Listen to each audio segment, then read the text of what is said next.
They met for one last coffee, knowing some endings are gentle. It wasn't a dramatic, tear-soaked finale like in the movies. There was no screaming, no slamming of doors, no bitter accusations hurled across a room. Instead, there was the quiet hum of the espresso machine, the clinking of ceramic on saucer, and the low murmur of other people's lives unfolding around them. The cafe was their place. It had always been their place. From the very first date, where nervous laughter filled the gaps between sips of lattes, to the countless weekend mornings spent here, planning futures that now felt like they belonged to someone else. Every corner of this little shop held a ghost of a memory. Over there, by the window, was where he'd told her about his dream of opening a bookstore. And here, at this very table, was where she'd cried with joy after getting her dream job. The air was thick with the echoes of their shared past. He watched her as she stirred her cappuccino, her motions slow and deliberate, creating a perfect swirl in the foam. She'd always been so particular about her coffee, just as she was particular about her life. Organized, thoughtful, with a plan for everything.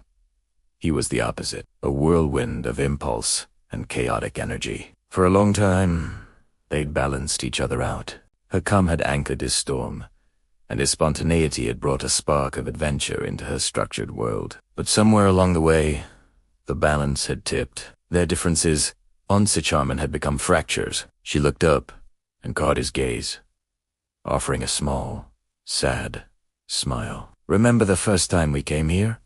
she asked, her voice soft. He nodded, a smile of his own forming. "Of course. You were so nervous, you spilled sugar all over the table, and I tried to act cool and wipe it up, but I just ended up smearing it everywhere." They both laughed, a genuine, warm sound that felt both comforting and heartbreaking. It was a laugh from a different time, a different version of themselves. For a moment, it was easy to forget why they were here. It was easy to pretend they were just that same young couple, full of hope and jittery from too much caffeine and new love. But the silence that followed the laughter brought them back to the present. The unspoken words hung heavy in the air, more potent than the aroma of roasted coffee beans. The end had been coming for a while, not like a sudden crash, but like a slow, inevitable tide pulling away from the shore. It started with small things. The unanswered texts that stretched for hours. The good nights that felt more like a formality than an expression of affection. The way they'd sit in the same room, scrolling on their phones, existing in separate digital worlds instead of their shared reality. They'd tried. They really had. They'd had the long, late-night talks, the ones where they promised to communicate better, to try harder, to find their way back to each other. And for a while, it will work. They'd have a good week, maybe even a good month. They'd go on dates, hold hands, and remember why they fell in love in the first place. But the old patterns always crept back in, like weeds choking the life out of a garden. The fundamental differences in what they wanted from life, from each other, were too deep to ignore. She craved stability, a quiet life in one place. He yearned for adventure, the thrill of the unknown, the desire to see every corner of the world. Neither was wrong, but they were walking on two separate paths that were diverging further and further. "I'm going to miss this," he said, gesturing vaguely at the cafe. But they both knew he meant more than just the coffee. He meant the easy rhythm of their life together, the inside jokes, the way she knew exactly how he liked his eggs, the comfort of having a person who just got asterisk. "You, me too," she whispered, her eyes glistening. She took a steady breath. "But we're hurting each other by holding on. It's not fair to either of us. We're turning into people we don't recognize. Resentful, unhappy. We deserve more than that." She was right. He knew she was right. Love, he was realizing, wasn't always enough. Sometimes, the most loving thing you could do was let someone go, to set them free, to find the happiness they couldn't find with you. It was a painful, selfless kind of love, the hardest kind of all. He reached across the table and placed his hand over hers. Her skin was warm, familiar. It was a simple gesture they had shared thousands of times, but this time it felt different. It was a final anchor, a last moment of connection before they set each other adrift. "You're going to be amazing," he said, his voice thick with emotion. "You'll get that house with the big garden you've always wanted, and you'll fill it with books and plants and so much happiness. A single tear escaped and rolled down her cheek. She didn't wipe it away. "And you," she replied, her voice trembling slightly.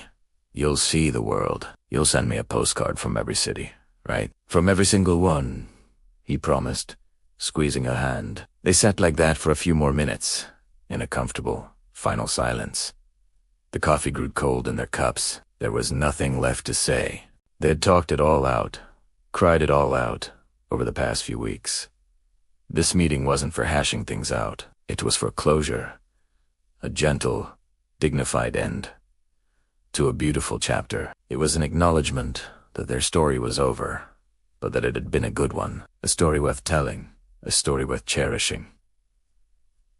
Finally, she slowly pulled her hand away. The loss of contact was immediate and sharp. She picked up her bag. "I should go," she said. He nodded. "Yeah, me too." They stood up together. There was an awkward moment where they both hesitated, unsure of the protocol for a final goodbye. A hug felt both necessary and impossible. He stepped forward and wrapped his arms around her. She felt so small, so fragile in his embrace. He breathed in her scent vanilla and something uniquely. Her one last time, trying to commit it to memory. "Take care of yourself," he murmured into her hair. "You too," she whispered back, her voice muffled against his shoulder. And then they pulled apart. She gave him one last, watery smile, a look that held years of love, laughter, and now, sorrow. She turned and walked towards the door, not looking back. He watched her go, watching as she pushed the door open and stepped out into the bright afternoon sun, disappearing into the crowd. He stood there for a long moment, alone at their table, in Ter Cafe. The ending wasn't fiery or explosive. It was quiet. It was the empty chair across from him. It was the bitter taste of cold coffee on his tongue. It was the profound, aching realization that some endings are gentle, and that sometimes the quietest goodbyes are the ones that echo the loudest. He left a few bills on the table, more than enough to cover the cost of 2 cold coffees, and walked out into the rest of his life.